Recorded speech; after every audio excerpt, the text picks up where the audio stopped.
Today is Thursday, March 28th, and happy National Major League Baseball Opening Day. My name is Hannah, here with your news updates brought to you by Dixie Sun News. Boeing offered a software fix for the anti-stall computer programming on its 737 MAX planes.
Take on Holy Names on Saturday at 10 a.m. So the women's softball team are matched up against Regis for a 4-game series this weekend. You can follow all these games at DixieAthletics.com and listen to Radio Dixie 91.3.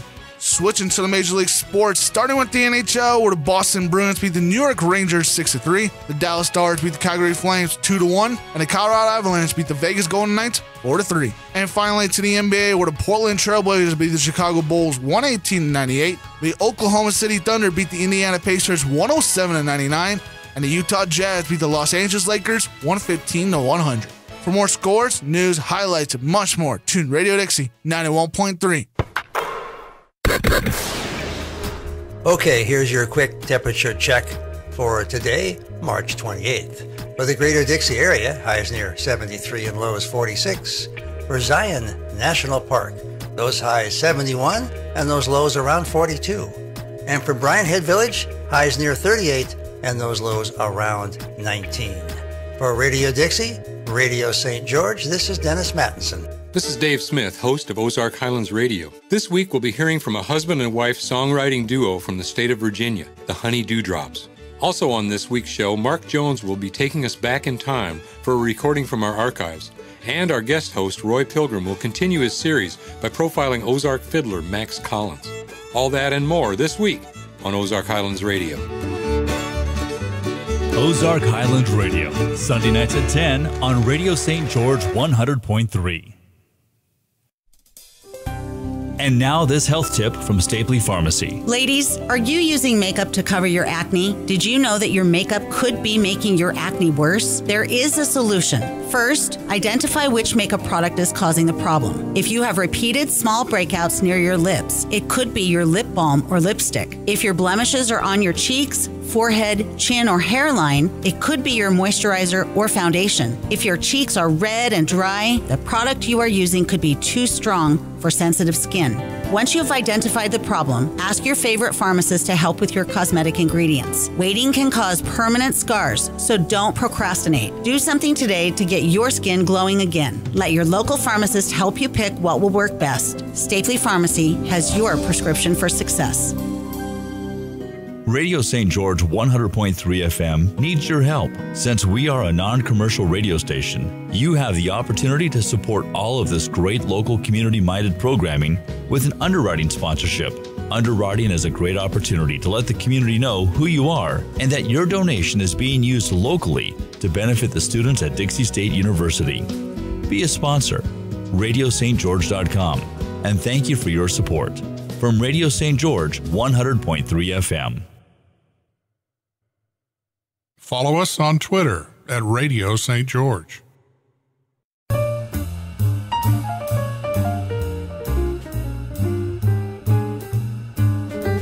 This is KDXI St. George, Radio St. George at 100.3 FM. And we now present to you On the Arts, an hour of discussion and discovery about the arts in St. George and Southern Utah.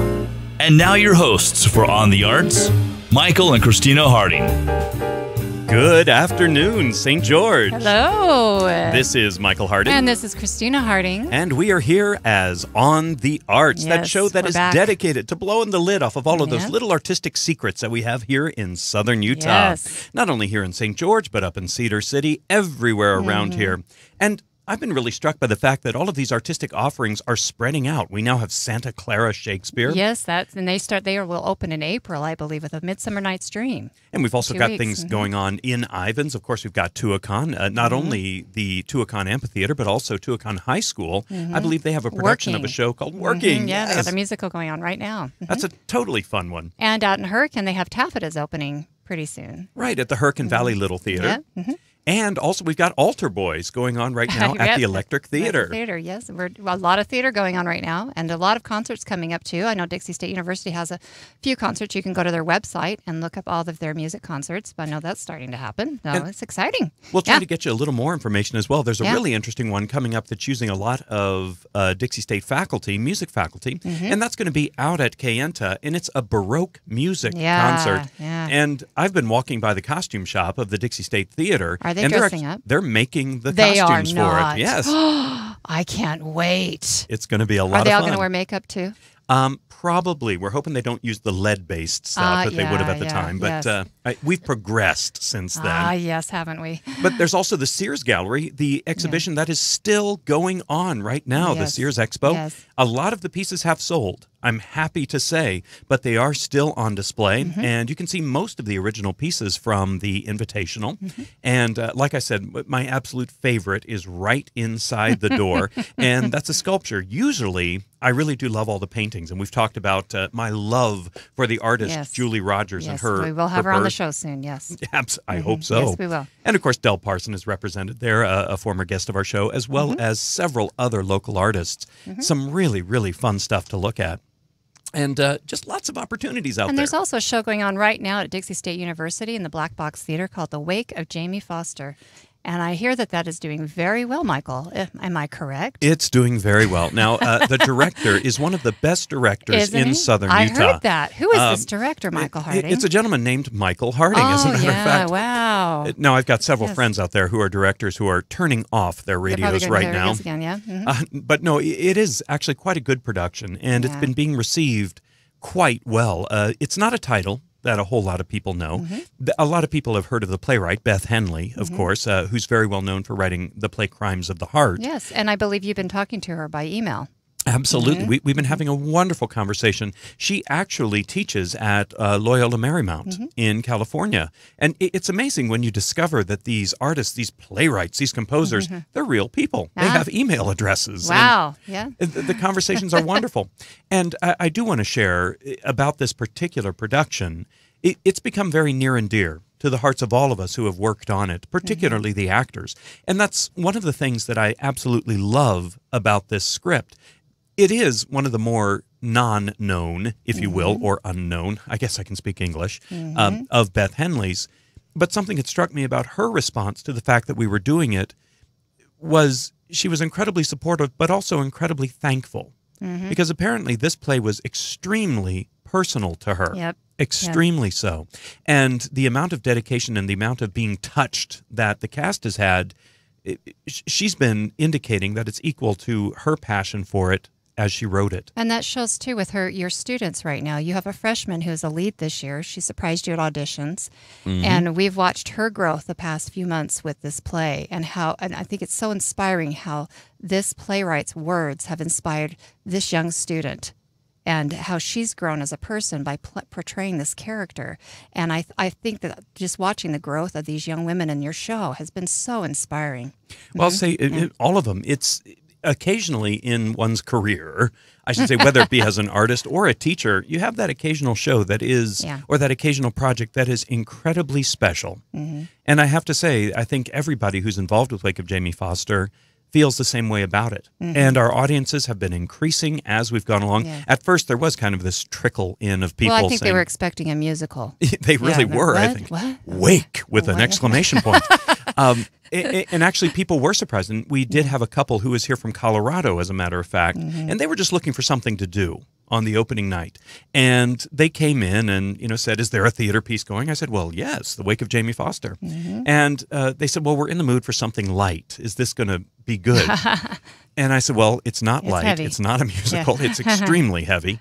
And they decided, well, we'll go in, but we'll probably leave at intermission. We don't want you to be offended. And they stayed through the whole thing. Yeah. I'm happy to say, and the wife was extremely touched.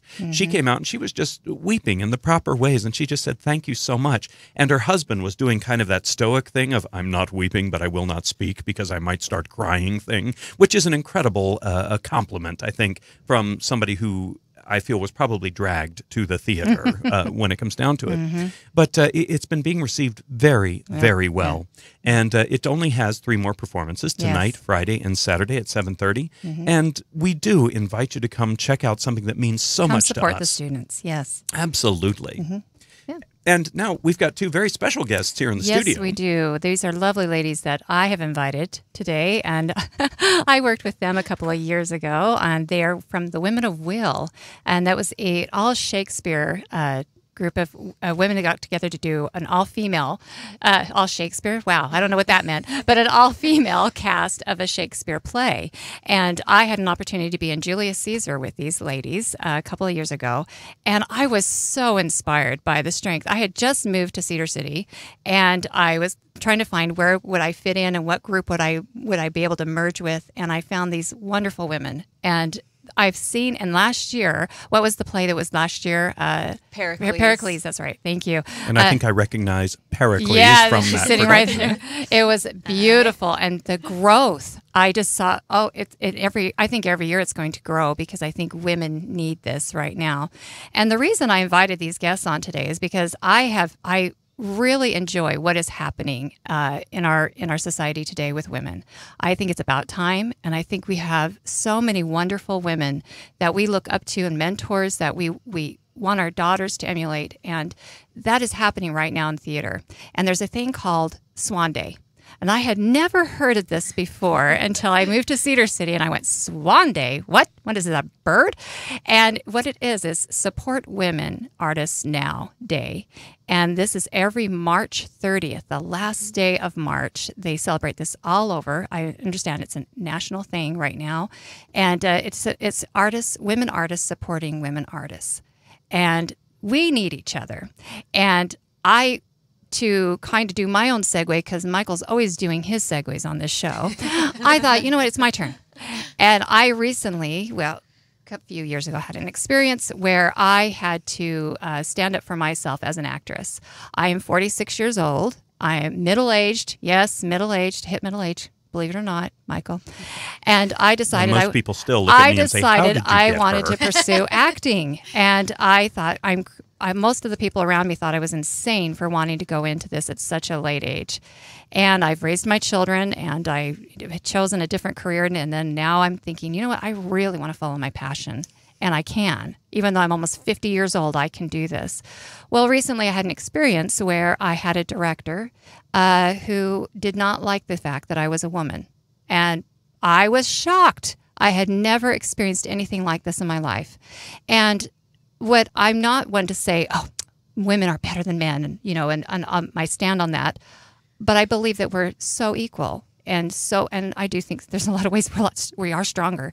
But I had to endure so much through these rehearsals, and it was so emotionally draining for me. And I thought, who am I going to talk to? So I contacted somebody that I'd met. She's a professional actress, and I messaged her and said, I need help.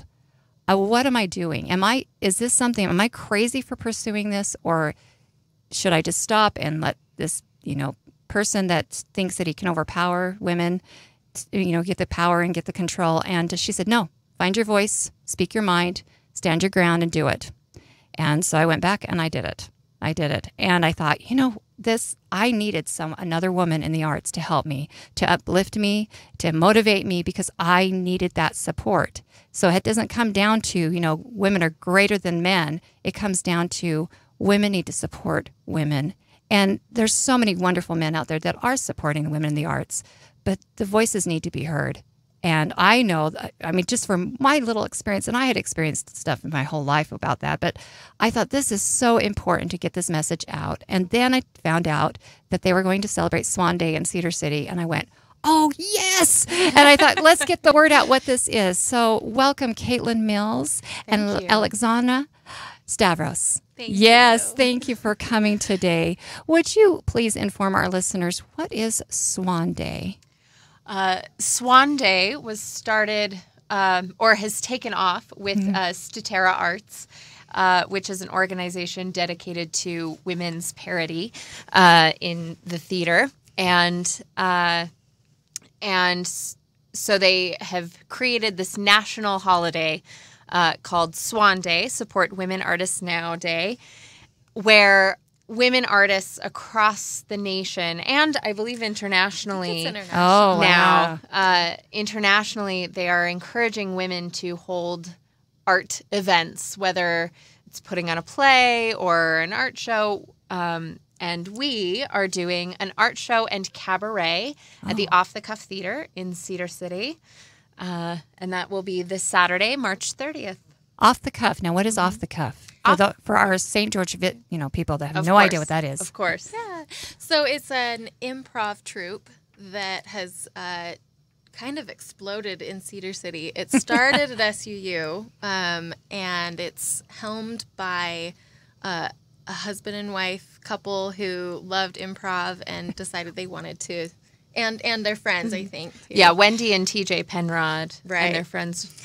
And they, anyway, so it's this improv troupe that sprouted at SUU and then stayed, and they have made some really great strides, and they reached out to us and asked if we could partner, because they heard, we're good friends with Wendy and well, all of them. And, and she reached out to us and asked if we could do a Swan Day event together.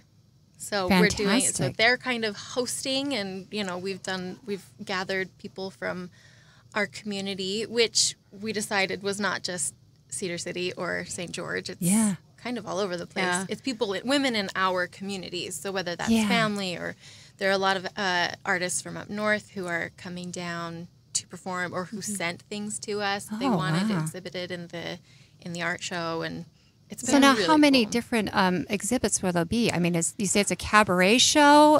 What is this? Tell us more about what will be displayed. So we're going to display all sorts of things. We have photography. We have quilts that women have made. Original. Yeah, original, no beautiful, pattern, no pattern that's quilts. A talent. Like, yes. We have a friend of ours does these incredible cross-stitch pieces that have really funny sayings on them. Blackout poetry. Yeah, blackout poetry, which is this really cool form of poetry where you take pages of books and you create your own poems by blacking out the words except for the words that you want to create a poem. And usually they include artwork, on the page as well. They're really beautiful. We have writing samples, of course, for the cabaret. We're going to have songs, some monologues.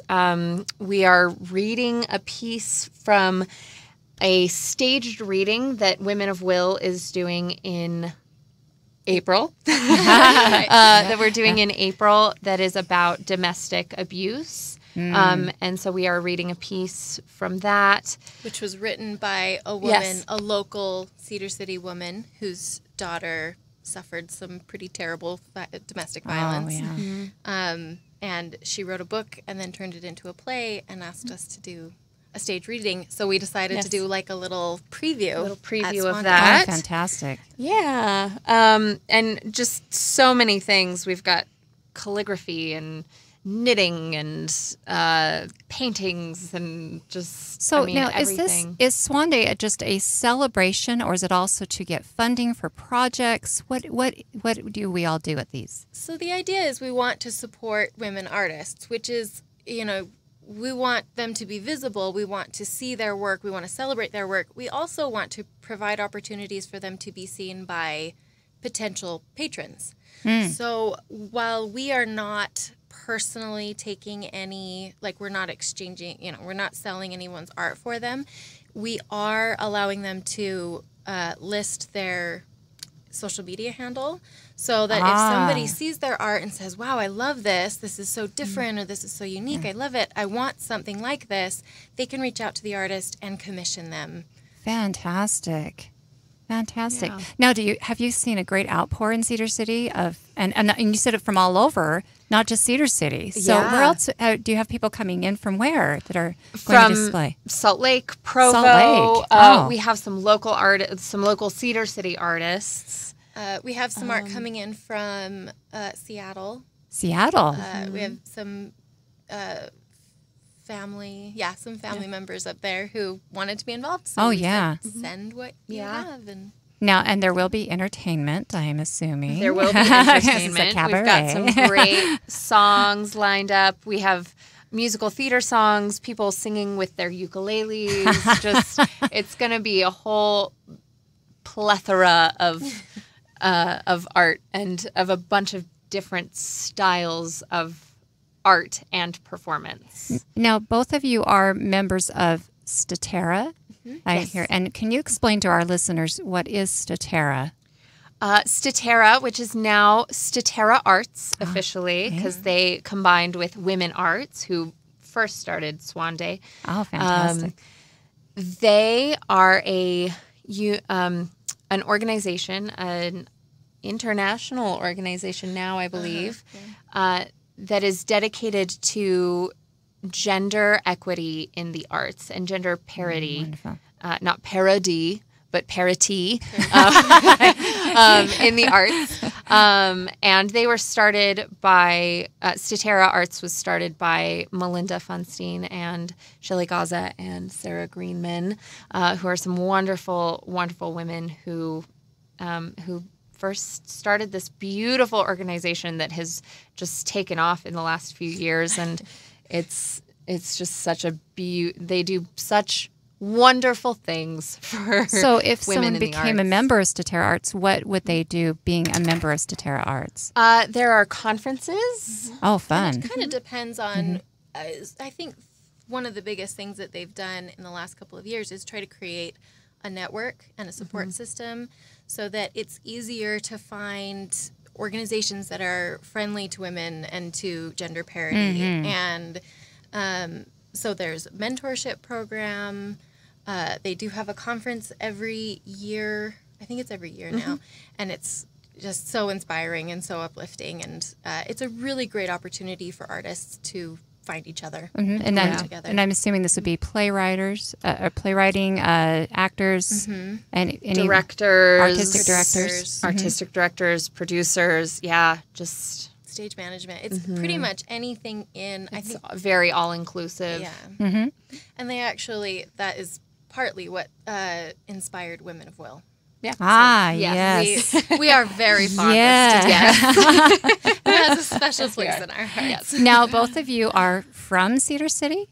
Is that correct? We both live there. I don't know that we are from there, but we live there now. We weren't born and bred, but we claim it as home now. Yeah, you're living there now. And are you both from SGU? Did you both graduate from SGU? And, yes. Okay. Yes. And are we both actresses too? I got my BFA in classical acting from SUU. And I dabble in acting and now producing. There you go. I love it, and it's I didn't choose to study it at school, but I have found my way back to it. You found your passion? Yeah, you got to be passionate about it. Oh, yes. And you're both mothers. Yes. Right. You have these families that are growing, and yet you're still finding the time to pursue your dreams in the arts. Yeah. Do you find that with Statera and with this Swan Day gathering, there are a lot of women who join who think that they couldn't do it, and then they're surprised that they could? Yes. Oh, absolutely. Would you have a story to share that? When we did, for example, and I don't want to speak too much on Statera's behalf since we're members, but we're not leaders in their organization. But we have had Melinda Funstein on the show before talking about Statera, so this is not a new subject. Yeah, exactly, and and it is wonderful. But I do know, at least with Women of Will, in our experiences, we've had women who they stopped acting, and they might have gotten their education in acting, but then they stopped because they had kids and they didn't think that they could do both, or they didn't have examples of women who were pursuing both a career and families and having families, and they didn't have those examples, and so they didn't think it was an option. Where I think we've been fortunate enough to have examples of women who are artists and mothers and leading companies all at the same time. All at the same time. Yeah, and it's hard, but it's absolutely worth it. and it's worth it to set an example for those coming after us too. Well, and a lot of it, I think a lot of women, we saw this actually with Caesar. We saw this a lot with Julius Caesar, actually, because we wanted women like yourself. We wanted a nice variety of age and experience. And it was really wasn't fun. It was really important to us that we have that.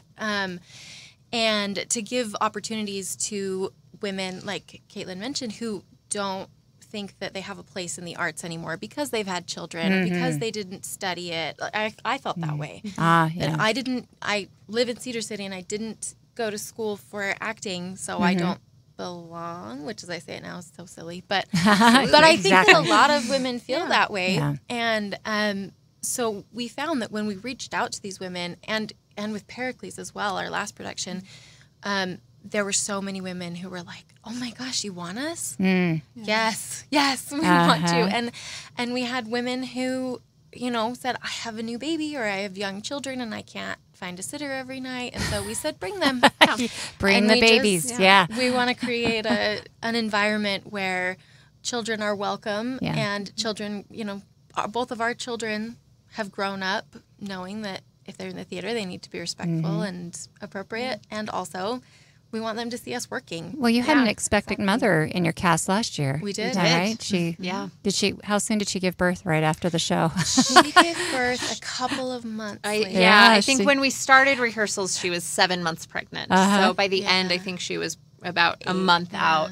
That's great that she found the strength. She's like, I can do this. Even when I'm pregnant, I'm amazing. And she's performing in Swan Day. Yes, she is. Yeah. What will she be doing? I believe she's singing with her ukulele. So she's coming back. Absolutely. Fantastic. Well, and to kind of, in the same topic, to kind of go back to your original question about Statera, I know that I was one of those women who I was nervous to have kids, and I wanted I wanted kids, and I was nervous to make that happen because I didn't have very many examples of of women who are acting and and having kids and all of that.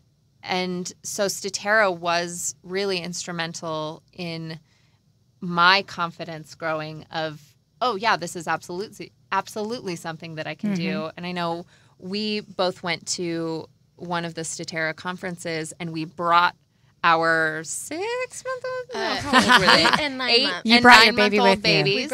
We both both brought our babies with us, and it was one of the most beautiful experiences that I've ever had. And we both showed up kind of nervous about it and just unsure if we'd but be you welcome. Felt embraced with the babies. We didn't want to feel, we didn't want to disrupt anyone's experience. Oh, we were really worried. But you enhanced it. Oh, and my goodness, it was so beautiful. That's amazing. That is wonderful. We're going to go to a commercial break soon, but when we get back, I would like to talk with you more about women's role in the arts and some experiences you've had as women artists. So we'll get right back to that.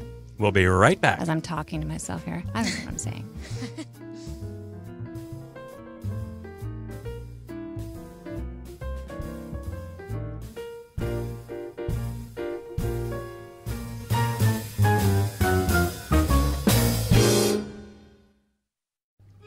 I'm Sarah Schneider for Early Music Now.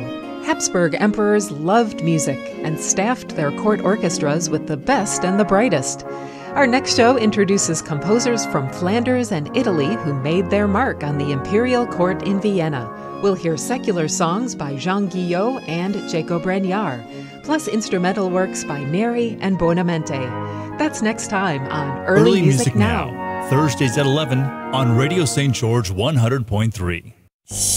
Affogato Gourmet Coffee, a sponsor of DSU Radio, is currently nominated in 8 categories for the best of Southern Utah. Affogato Gourmet Coffee offers gourmet coffee, smoothies, pastries, and keto-friendly offerings. No artificial ingredients, no dye, no fake stuff. Only organic ingredients when possible. And live music and jazz every Sunday from 11 a.m. till 1. Behind Tropical Smoothie on 10th East and Red Hills Parkway. Affogato Gourmet Coffee.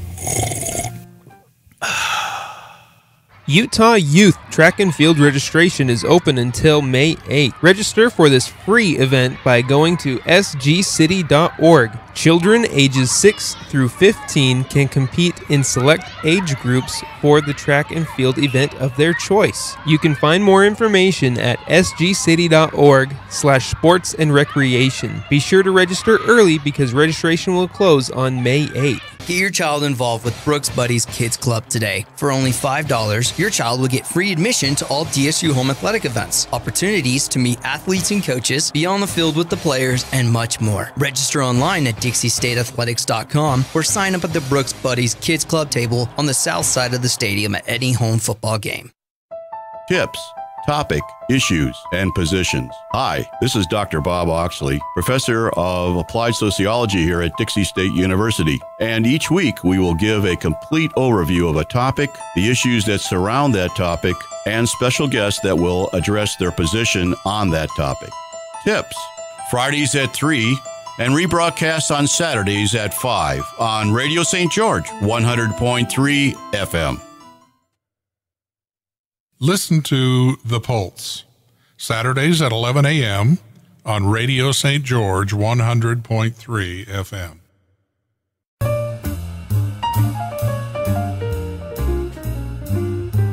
Welcome back to Radio St. George 100.3 with On the Arts. And now your hosts, Michael and Christina Hardy. And we're back. Hello, hello. Continuing our conversation about not only Statera, which we have been talking about quite a bit here, but also about Swan Day. Do I have that correct? Swan Day. Swan Day on Saturday. And also just some personal experiences as to what's going on out there and some exciting developments out there in the world of the arts. Yes, and we in the studio today we have Kaitlin Mills and Alexana Stavros. I love that name. I always want to say Alexandra every time, but Alexana. I like that. Yes, I bet you've had it. So we were discussing some experience, and you were talking about how you brought your babies to these Statera conferences, and you were nervous, but then you found that you were embraced when you brought your children with you. And I can see a lot in our community around here. I did a lot of, for years with my children because I couldn't really go anywhere. I would support the local theater and I would bring my children with me to every rehearsal, and I would bring them and put them in the little swings and they would watch me perform. And maybe I traumatized them, I don't know, because they don't like theater anymore. But they grew up watching that, but they watched me. I still wanted to follow my passion as much as I could, but I had to stay at a local level just because of, jobs and all that, yeah. But isn't that interesting that that's how my thinking was back then? And I look back to my past thinking, oh, I couldn't have left. I had to stay here, but I could have gone. I could have sprouted my wings, but I put those limitations on myself in my 20s instead of saying, yes, I can go achieve this, and, take your family, go achieve those dreams with your children, and then our daughters will see us doing that also. And I think that that's so important. I always say that word important, but I have seen this. I've seen, when I did Julius Caesar too, I saw the friendships that grew out of this. And I've even seen it in St. George, in our community here, the friendships that are growing among women, helping and supporting each other. We have an artistic director over the stage door right now who's a woman, and she's wonderful. This woman runs this theater, her own advertising, and she has a small daughter. She's raised, and she has older children, but she's done it. And we brought her into the studio, and that inspires so many other women that we can do this. I know there's a lot of our people around town that do their own studios, and they're women, and that support group that we need to have and helping each other instead of, and putting each other down for that, lift each other up. That's what we're going to be doing. And so I would like to hear some experiences that you women have had, just as you faced, both you act and Kaitlin, and what are some experiences that you've had of watching other women that have inspired you to want to go back into acting? I mean, I feel like I never really left acting, but much to your point, I am also in a situation where just the age that my son is, he's 3. He just turned 3. It is really difficult, and I could leave. I could audition for other places, but I think it would take a toll on my family that I'm not necessarily willing to put that on my family right now. I think when he's in school, it'll be a lot easier and stuff like that. However, I do see women who are acting, who bounce around with their children, and it's incredibly inspiring. And I think because I know that I'm not necessarily in a position to do that and I think everybody's situation is different. But personally, I don't feel like that's an option for me right now. And so we are creating our own art, and we're creating our own opportunities. That's the key, creating your own opportunities. And then I think that's very important to be able to create your own opportunities and not ask permission to do your art. Yeah. Yes, Alexana, you had mentioned that you said this wonderful statement, and could you say that again about seeing your dream? You have to go do it. Yes. Well, one of the things we realized when we decided we wanted to start Women of Will is that you have to be able to see something in order to achieve it or believe that it's achievable. So we are trying to create that visibility for women who maybe don't believe that they can achieve these things while they're mothers of young children or whatever those limitations are. And some of them are very valid. Like Kaitlin was saying, like sometimes you can't leave town, but that doesn't mean you can't create art. And it doesn't mean that you can't explore and express your passion. And that's been the most inspiring thing for me, because I've all of a sudden I've rediscovered my love of acting and other artistic pursuits that I probably wouldn't have if I hadn't seen some of these women at Statera and in my own community. It's like I would inspire someone else, and then she would inspire me right back. And then I would feel nervous about bringing my child, and Kaitlin would say, "Why? Just bring them." I'm bringing mine. And yet I get nervous about bringing my child places too. But because we've created that, we've started to create that environment, we've seen other women say, I can't be a lead in this production. I have children who need me. I need to be home in the evenings, but I can give 2 nights a week, or I can give Tuesday nights. I can give 1 night a week. And so we've said, great, we have a role for you. We have a job for you. We'll take what we can get, and we want to give those opportunities to other women. And it's been really, really exciting to see how many women have been inspired by that. Now, how many were in your production last year of Women of Will? Of Pericles, 18. Yeah, I think somewhere around there. Yeah, and you performed this at the the museum. Yes, the Frontier Homestead State Park. And they've been a great support, haven't they? Yes, for this they've project. been wonderful. Yeah. And we will be our upcoming production in October. We are doing the Comedy of Errors again, all female or all women, all women. And at the homestead again. At the homestead again. Wonderful. We had such a lovely experience with them, and we just we wanted to take it back there. Go at least one more time. We've really had a good time. And this Women of Will is not just to Cedar City people in Cedar City. You'll cast anyone, even if someone lives out in Ivans. and they say I can only come one day a week, you'd be like, well, we'll work you in. Yep. Great, just Got come. a role for you. And that's wonderful, because I know that we had Heidi Lee on. She started the Shakespeare in the Park. Santa Clara Shakespeare in the Park. Yes, we're trying to get those just barely started, and she just decided, why not? Let's just do Shakespeare. Yeah, so she cast the whole community, and Why not? they're doing a little presentation in the park. Well, it's not going to be little. I've seen the costumes. It looks pretty amazing. But they just had people volunteer to come and put this together. But what makes Women of Will exceptional and unique is that it's all women. Now, I have to say something. Now, I recently, when I did Julius Caesar, I had somebody say, what are you playing in this? And I'm playing me. That's what I had to say. And they said, wait a minute, all women, how can that be? Explain that to our listeners. Why all women? So, well, sure, yeah, I can take that. Go for it. It's a multifaceted. It is. Well, as I'm sure many of us know, Shakespeare did not write many women's roles, mostly because of logistics, because women were not allowed to be on stage at that time. And so however, because of that, because Shakespeare started as, Shakespeare is ripe for gender play, where men originally played women in all of Shakespeare's productions in Shakespeare's time. So why doesn't it make sense? In my mind, it makes perfect sense for women to be able to play men's roles too. Yep. And so in my mind, there's not really a difference, but I think it's also important to we play.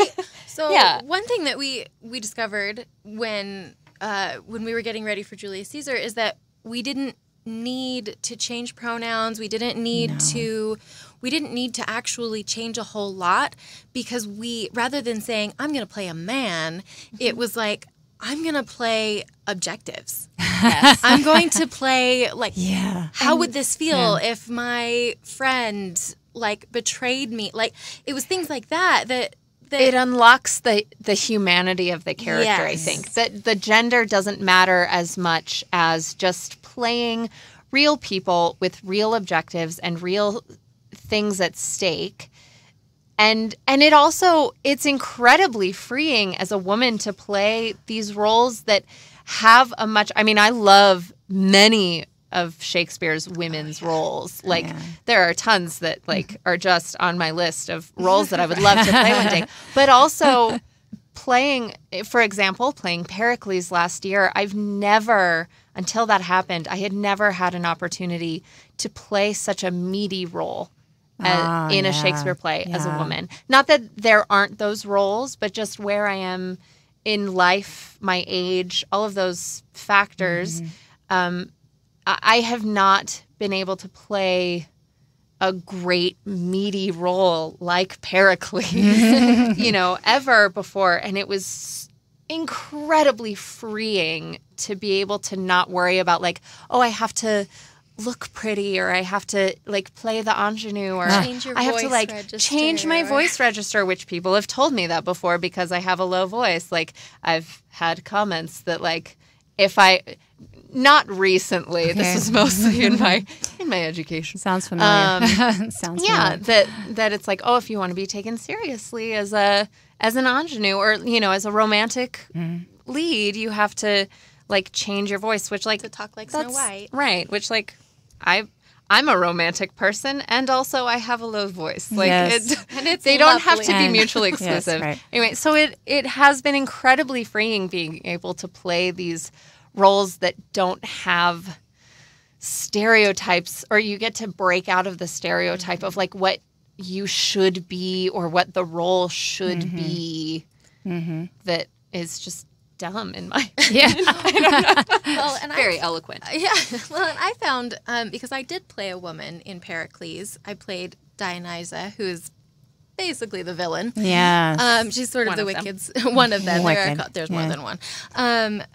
But I was impressed with how freeing it felt to be surrounded by women artists on stage, and how how safe I felt to explore some of those motivations and objectives that I may have felt that way, you know, in a cast where there were men as well. But it was a really beautiful experience to try and dig deep into that character surrounded by women. And I think, you know, I think for our audience too, if they've never seen an all-women production, they need to go see one, because then they'll understand what we're talking about. Because I know on the surface they just say, that doesn't make sense. But once you see it and you become involved in it, and you don't even know who was, you know, you don't even see gender anymore. You see people. Exactly. We actually had a young girl. So we had a very young, I think she was maybe 8 in our Julius Caesar performance.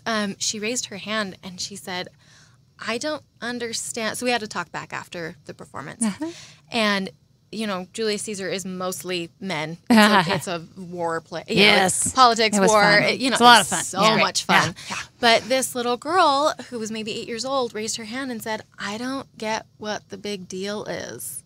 Like, why is this different? Because, like, Antony was awesome. Like, she didn't understand. She didn't understand why some people were, were unsure why we were doing this, or it just didn't even compute for her, because, you know, out of the mouth of babes. Yes. It just didn't matter. And isn't that true? A child can play anything. And we need to be more like children. That's fantastic. So now this Saturday is SWAN Day. We'll get back to that. Yes. And what time does this event start in Cedar City? So the doors open for the art exhibit at 6:30, and then the cabaret performance will start at 7. At 7. Now, is this going to cost?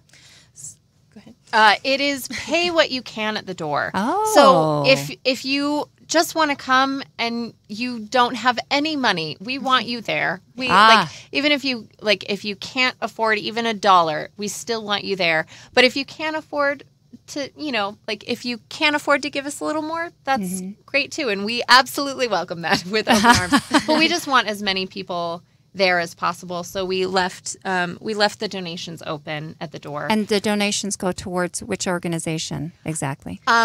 Women of Will, as well as we are giving 50% of the proceeds to the Crisis Center. The Crisis Center. Canyon Creek Crisis Center. Oh, fantastic. Yeah. So, yes. Good. So. And will there be artwork that we can buy there, and quilts we can buy? Or is it just displayed? So we won't be selling any of it for the artists. If one of the artists happens to be there and you want to approach her about her art, you are welcome to. Wonderful. Or you can contact her via her social media handle or whatever information. So we'll have contact information for all of the artists. Oh, wonderful! Even if they are not there in person. Yeah. Now, you said that when you cast with Women of Will, we'll go back to that now. Great. You had the professional actors were in this production, and also just community members, and so it's a mixture. So people don't need to feel if they've never acted before that they haven't got a shot. That's very important to us. Yeah, that's part of our mission. Fantastic. Is we want a mix.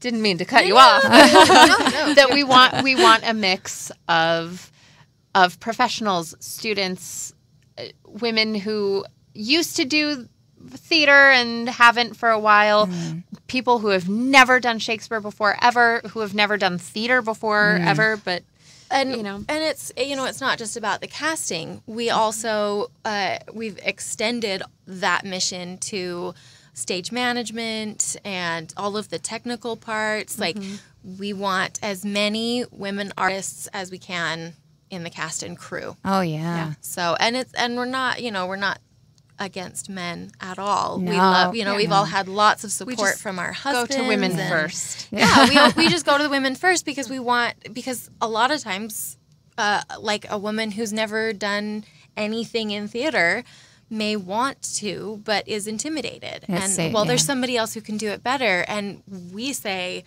well, that might be true, but come learn from her. Yeah. Come if you want to design. If you want to design lighting, we have a wonderful lighting designer who's designing. Who designed Pericles last year. That was and we beautiful. That was amazing. She did such great work. Incredible. And we so people who are interested in lighting, we've said, great, come learn, come work with these beautiful, amazing, talented designers and technicians who have so much to share and so much to offer. And don't worry about being intimidated. We just want you there. So now, if I wanted to get involved in Women of Will, you said you have a stage reading coming up in April. We do. And when will that be? April 17th. And where will this be at? The Courtyard Marriott in Cedar City. Okay. In one of the conference rooms. And is that free? Yes. I believe that will also be a pay what you will at the door. I think that will be a donation. I like pay what you will. Yeah, yeah, there you go. Boom. Yeah. Okay, and then if they want to be involved in your show and your production this fall, where would they go to audition? We don't have scheduled auditions as of yet. They will probably be sometime in August, usually, is when we hold auditions. However, if you want to follow us for more information, we do have a Facebook page and an Instagram called Women of Will Theater and it's theater with an R-E instead of E-R, so THEATRE. That is our Instagram handle, Women of Will Theater, as well as our Facebook page. And then we do also have an email, so any inquiries can go to our email, which is womenofwilltheater, again, ER, @gmail.com. Yeah. Very good. And also with Statera, if someone was listening today and thought, I'm an artistic director in town or something and I want to be involved in Statera, how did they get involved with that? That's a good question. I believe they can. I know that you can apply for membership on their website. Oh, fantastic! StateraArts.org, I believe is their website. Okay. And Facebook. And their Facebook. Mm-hmm. They post the most inspiring articles and quotes and thoughts their and quotes photos. I love following them on social media. Yes. They just kind of inspire us. So yes, keep us going. Yes. Yeah. Remind us why we're doing this. Why we're doing what we're doing. Yes. And thank you so much today for being on. I'm so glad to have met you guys a couple of years ago. And what an honor. And especially as, so many of our listeners and our guests that we've had on, we've had the same thing, the same theme, especially from the women that we've had on this show, about following their passion and doing what they believed in. And regardless if they still love their children, they still love their families, they're not giving up that. They're embracing that and taking that with them as they show their arts to their to the world. And I think that is so important. That I keep saying that word important, but it is. And that women, we know that we have each other, we have each other's back, and we need that. And I think it's a wonderful time for women. I really do.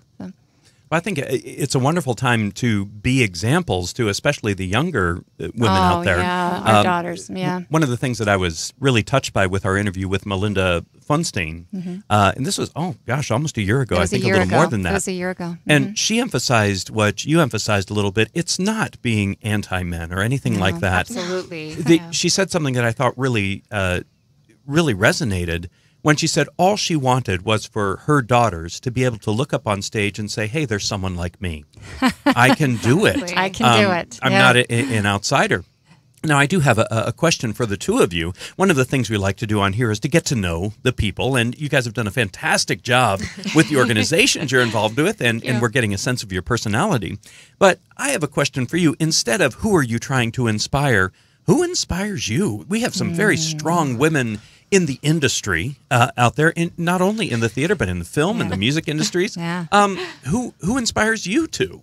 Oh, gosh, so many people. I mean, on a very personal level, I think we inspire each other. SWAN, I'm very that's inspired what I want by to hear. Allie. And also like Britannia Howe and Sammy Allred, who also run our organization along with us.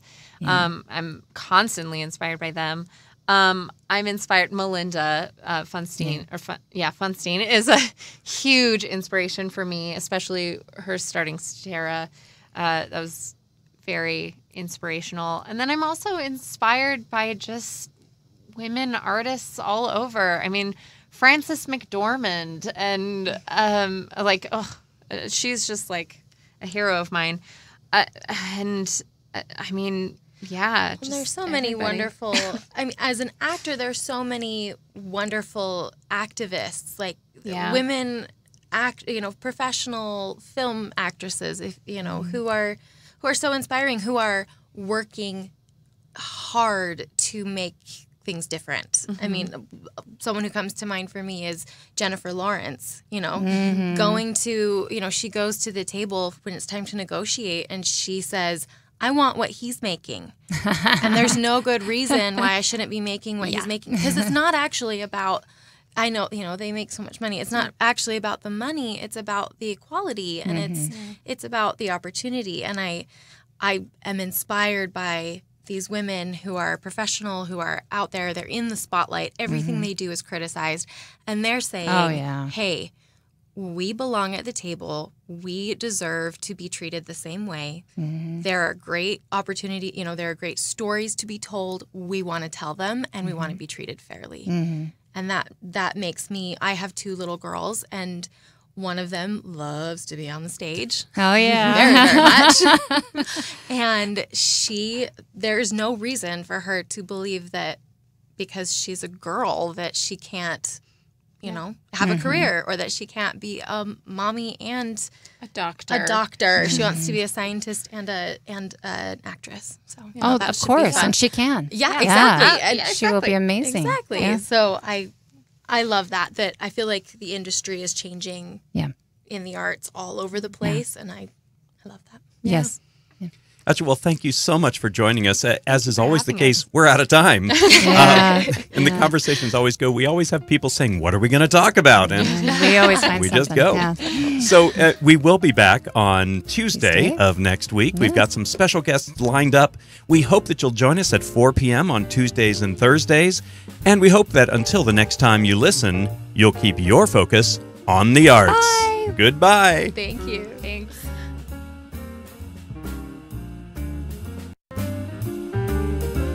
You've been listening to On the Arts with Michael and Christina Harding. Search Facebook, YouTube, Podbean, Spotify for Radio St. George to view video and podcasts of this show, or go to radiostgeorge.com. Join us Tuesdays and Thursdays at 4 for On the Arts on Radio St. George 100.3.